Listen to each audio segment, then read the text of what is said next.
Hey everyone. If you've been wondering what ARPG should I be playing right now, then you're in luck, because today I'm diving into the four most talked about ARPGs out there: Path of Exile 1, Path of Exile 2, Diablo 4, and Last Epoch. Each of these games brings something unique to the table, and depending on your playstyle, one might click with you more than the others. I'll be giving each game a score in various categories, but remember, this isn't some scientific ranking, it's just my perspective based on what I value and enjoy in an ARPG. If there's a category you personally don't care about, just ignore it. If one is super important to you, feel free to mentally double the score. All right, let's break it down category by category, and I'll let you know where I think each game shines and where they stumble. First, let's talk about loot. The stuff you're constantly picking up, comparing, salvaging, or throwing on the ground in frustration. Loot is such a huge part of any ARPG, it can make or break your entire experience. In PoE 1, loot is frankly overwhelming. There's so much of it. A lot of it is junk, and you need a loot filter to even make the game playable at higher levels. That said, when you do get a good drop, like a perfect base or unique you've been farming, it still does feel pretty good. But over the years, the sheer amount of clutter and how crafting is usually better than dropped gear has taken some of the excitement out of the loot grind.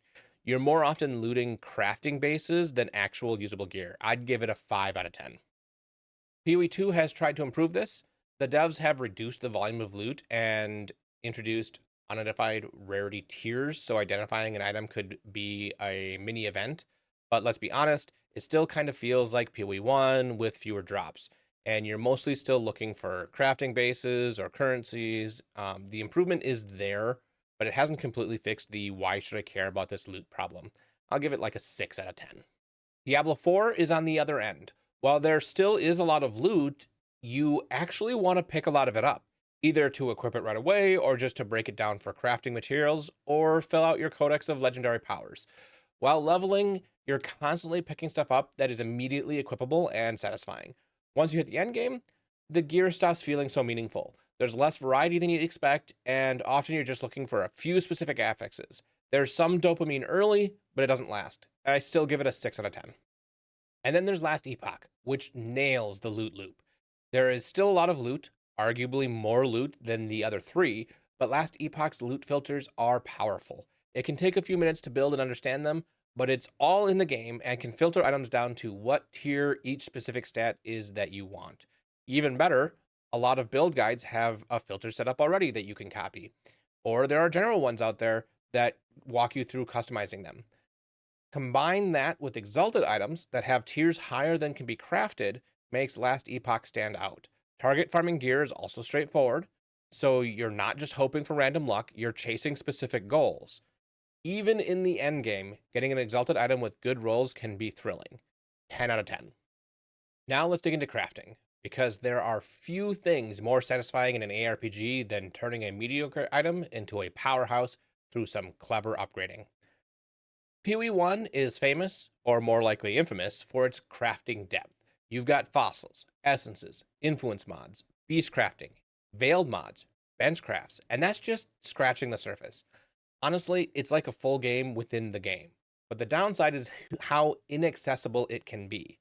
You pretty much have to rely on third party tools, spreadsheets, or video guides just to understand what's even possible. It's incredibly rewarding, but not for the faint of heart. I love it, but I also hate how opaque it can be at times. I'll give it an 8 out of 10. Path of Exile 2 is shaping up to be very similar to Path of Exile 1. And while the UI is a bit cleaner at times, the crafting system currently feels like it's missing some core functionality. We're still early in its life, so I expect more systems to get layered in, but as it stands, it's currently not deep enough to really play around with, and it often feels like you're just spamming currency, hoping it lands on something good. I'll give it a 5 out of 10. And then there's Diablo 4. Let's be real. Crafting in Diablo 4 is barely a thing. You can change a legendary power, reroll one stat, add two stats from a list of stats, and upgrade the item to improve its power level. You are almost always going for the same things on every piece of gear that you can. A lot of the steps have a limited number of attempts and a random chance to get what you want, and often, if it misses, the item is dead, taking away from the excitement of getting a possible upgrade. It doesn't end up feeling like a meaningful part of character progression, more like a checklist item than a system to engage with. I give it a 3 out of 10. Crafting is another place where Last Epoch shines. It hits this perfect balance between accessibility and depth. You're expected to craft early and often, so most resources are plentiful. The core of the system is to collect shards from shattering items, which you then use to craft those affixes onto your gear. You can target the stats that you want. There are also glyphs that you can use to modify the craft in some way. Each item drops with a limited amount of forging potential, and when that potential is gone, the item is done. And then there's a legendary system that makes it so that you can merge a high tier item with a unique that has legendary potential to get that unique with some or rarely all of the stats from both items. It's just consistently satisfying. 9 out of 10. And then there's the trade experience. Because even if you mostly play on your own, chances are you'll want to trade at some point, whether it's buying a missing piece to finish your build or offloading that godly drop that you don't need. Trade in Path of Exile 1 is powerful and awful all at once. Almost everything is tradable, and that opens up an economy with incredible potential. But the actual act of trading is stuck in the Stone Age. You have to whisper people manually, hope they're online, hope they reply, then meet up and trade in game. A lot of people never respond. There's a reason I've hit the whisper limit more than once.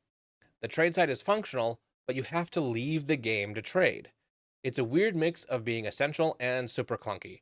They recently added an in game currency market, and this helps, but it also makes trading for items feel even worse, knowing what an in game system could be like. 5 out of 10. And then for Path of Exile 2, it's the same system with the same issues. I'm hoping they overhaul this eventually because it desperately needs to evolve. 5 out of 10. Last Epoch is trying something interesting with their bazaar system. It's not a full auction house, but it's more than a direct trade. It's semi-automated, you list items, other players can buy them. It feels like a solid middle ground. My main gripe is the search function feels limited, and the vendors being split physically by item type is just annoying. It's functional and it's evolving. 7 out of 10. Now let's shift gears to solo self-found. Not everyone wants to engage with trade or a player economy. Sometimes you just want to live off the land, so to speak. In PoE 1, it is technically playable in solo self-found, and there's even a dedicated solo self-found league, but the game is clearly balanced around trade. Certain builds rely heavily on uniques or specific gear that's painful to target farm. You can make solo self-found work, but it often means bending your build choices to what the game drops rather than what you want to play. I'll give it a 5 out of 10. Path of Exile 2 isn't any better. In fact, it's a bit worse right now. Some of the systems for target farming are either missing or very limited. That said, they've recently improved currency and loot drops, which does help a bit. If they introduce better ways to grind for specific gear, it could get even better. But at the moment, solo self-found still feels kind of bad. I'll give it a 4 out of 10. Diablo 4 is basically solo self-found by default. Target farming is built into the endgame loops. There's no player economy to rely on, so everyone's essentially in solo self-found mode whether they want to be or not. You're not just able to get all the items you need yourself, you're expected to. 8 out of 10. Last Epoch is a solo self-found paradise. You've got the Circle of Fortune boosting your drops and helping you target farm. There's accessible deterministic crafting to fix mediocre gear and drop rates that feel fair but not overwhelming. If you want to play solo, it's not only viable, it's encouraged. The game doesn't punish you for opting out of trade. 9 out of 10. All right, now let's talk about build diversity. Some people love experimenting, while others like to stick with meta builds. But in a good ARPG, you should feel like you have options even if you end up choosing a popular route. In PoE 1, the game is a theory crafter's playground, with passive trees, ascendancies, skill gems, supports, and gear. The number of possible builds is borderline infinite. Sure, not every build is viable for endgame bosses, but there's always something that works.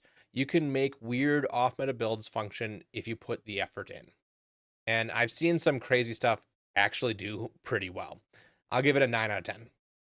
You'd think PoE 2 would be similar, but right now it feels a bit more constrained.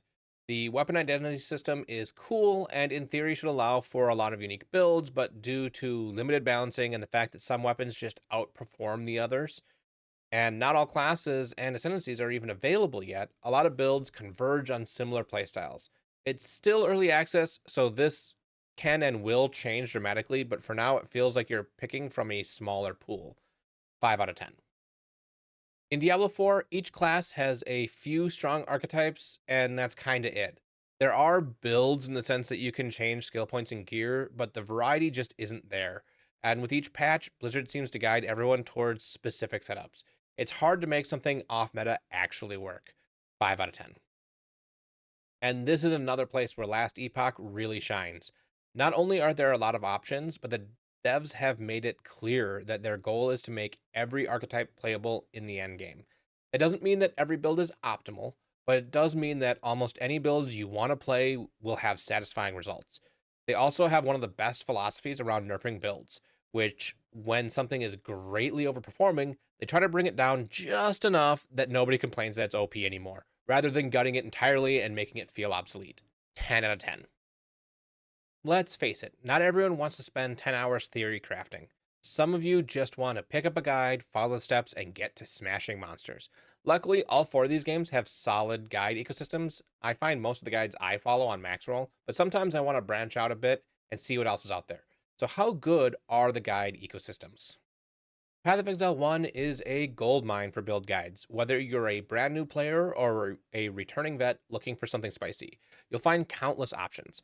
There are entire YouTube channels and websites dedicated to build crafting. Tools like Path of Building make it even easier to experiment or follow along with somebody else's plan. Sure, the complexity can be overwhelming, but the guide support makes it approachable. 10 out of 10.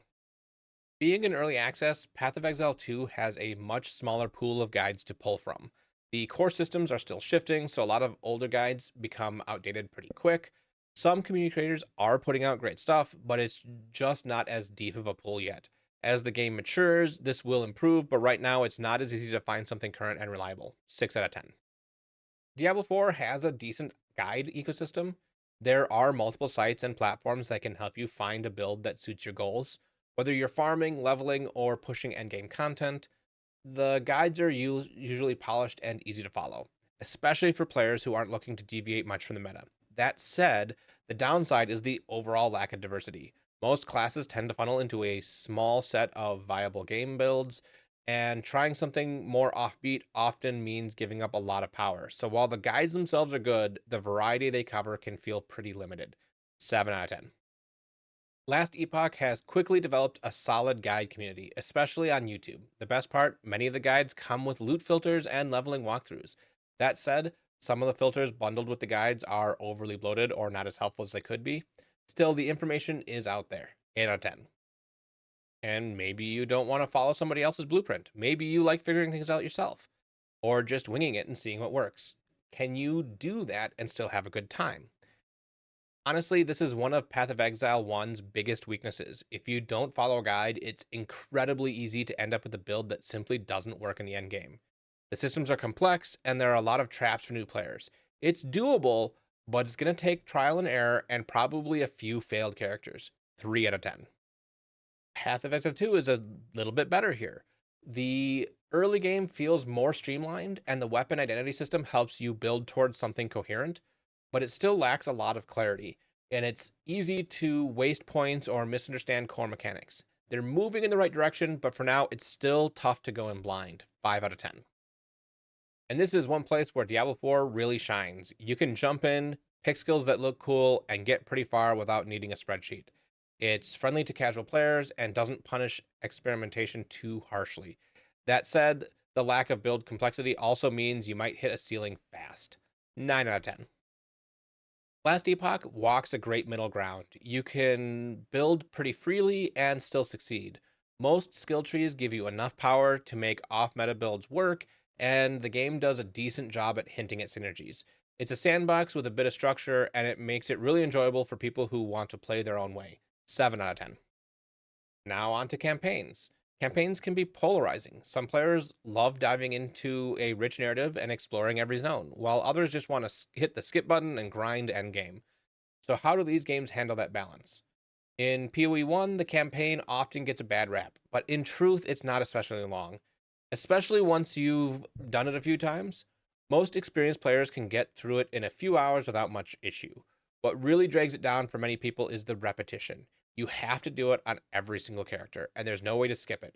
Sure, you can skip certain side quests or optimize your path to move faster, but it's still a required step before accessing endgame content. The campaign isn't bad, it's just that running it over and over again can get old. 5 out of 10. In PoE 2, the campaign is clearly a step up in terms of visuals, voice acting, and storytelling. It feels more immersive and deliberate, and overall, I like playing through it. But there's no getting around it. It's long, much longer than PoE 1. I think the campaign is good, even great at times, but for the casual players or people who like to re-roll, the length alone could be a big turnoff.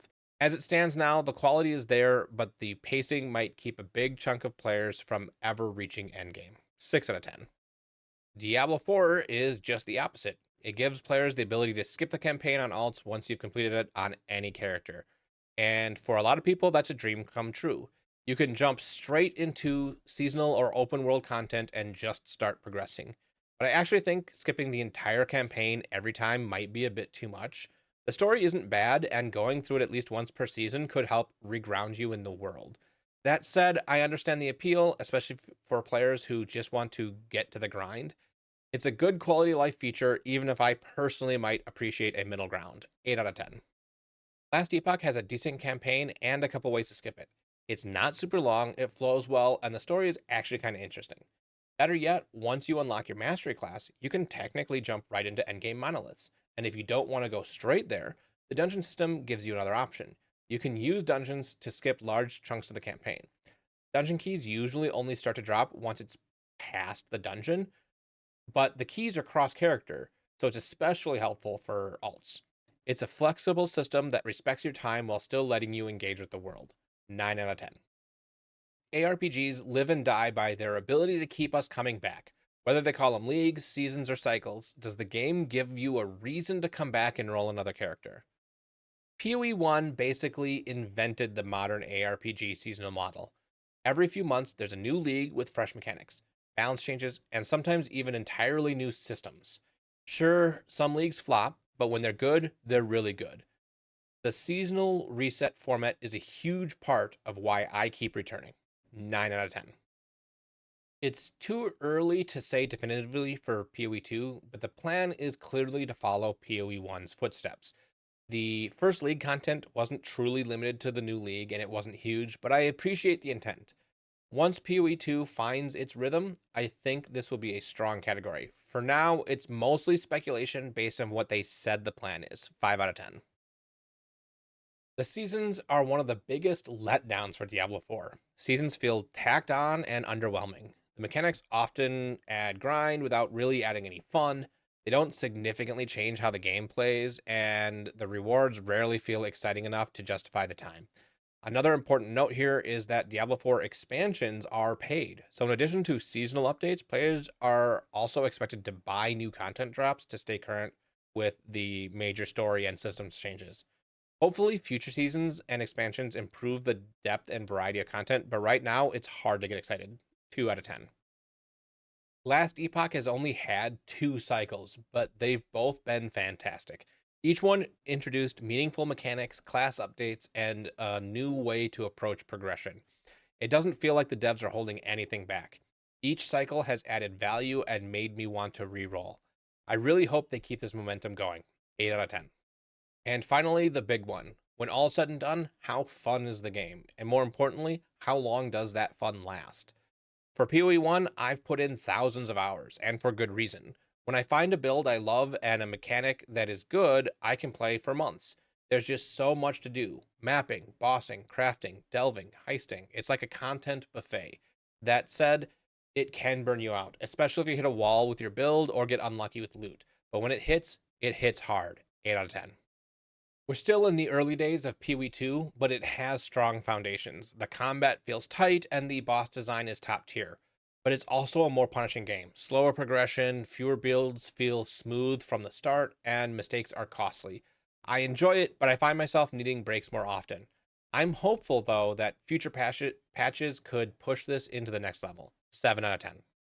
I had fun with Diablo 4 at launch. It was slick, polished, and satisfying to play. But the more I played, the more shallow it felt. Once you cleared the content and found your best gear, there's not much to keep you hooked. The lack of build diversity and endgame depth really hurt its staying power.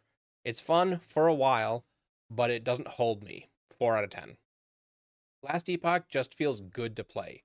The pacing is smooth, the combat is responsive, and there's always something to work toward, whether it's a new monolith, a legendary craft, or just fine tuning your build.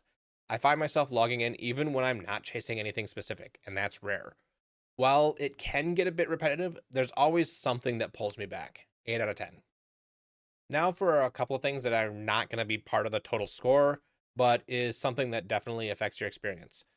Complexity. Some players want a deep system and theory crafting. Others just want to smash demons without needing a PhD in game mechanics. PoE 1 is famously complex. There are entire YouTube channels dedicated to understanding its systems. From crafting layers to build interaction, it's a massive web of information. And that's before you even touch the end game. For some players, this is the main draw. For others, it's a deal breaker. PoE 2 is still very complex, but there's an effort to streamline some systems and clarify things visually.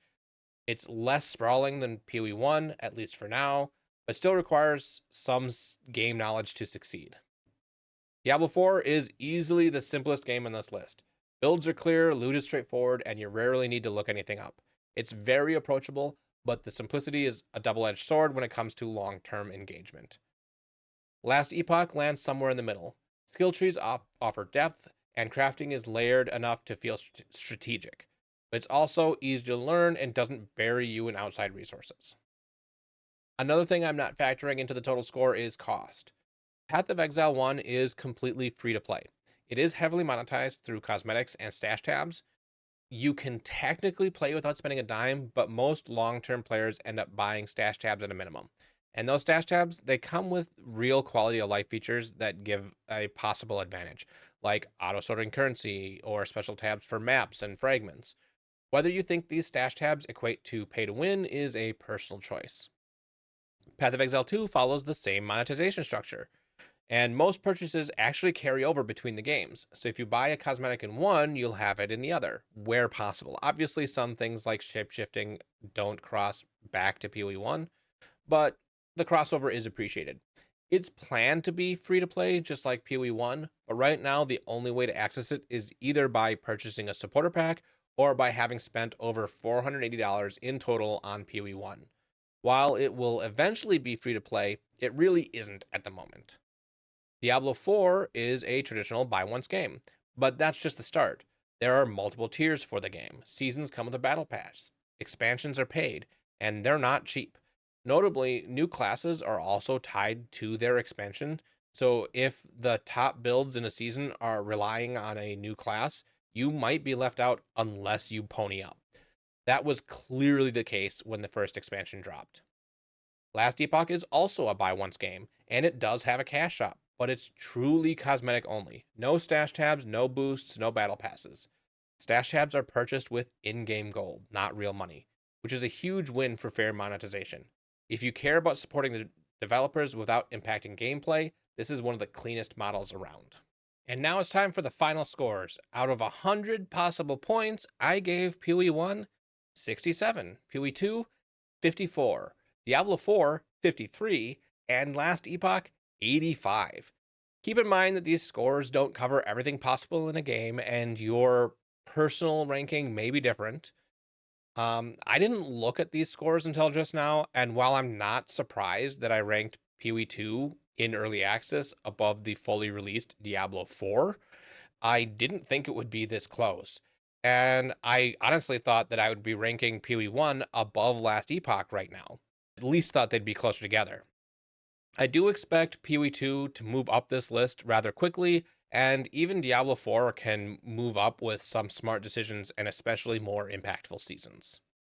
So, what ARPG should you play? Well, if you're looking for something deep, massive, and endlessly replayable, PoE 1 is still the king in my opinion.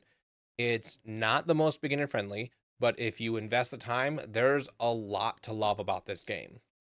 If you want something more fresh with some promise and enjoy a challenge, PoE 2 is one to try. It's not quite ready to dethrone its older sibling, but it definitely has a strong foundation. Diablo 4 is great for players who want a smoother, more cinematic experience with no fuss. And if you don't have a lot of time to spare, it also lets you experience a lot more of the game in less time. And then Last Epoch, well, it's the best middle ground. Accessible but deep, polished but still evolving, and also respectful of your time. If you want an ARPG you can pick up and stick with, it's hard to beat. If I had to recommend only one option, I'd really suggest giving Last Epoch a try. It strikes a rare balance between depth and accessibility, and it's one of the few ARPGs that feels great whether you play it a little or a lot. Let me know what your list would look like down in the comments. Which of these have you played, and which are you planning to try next? Have a good one.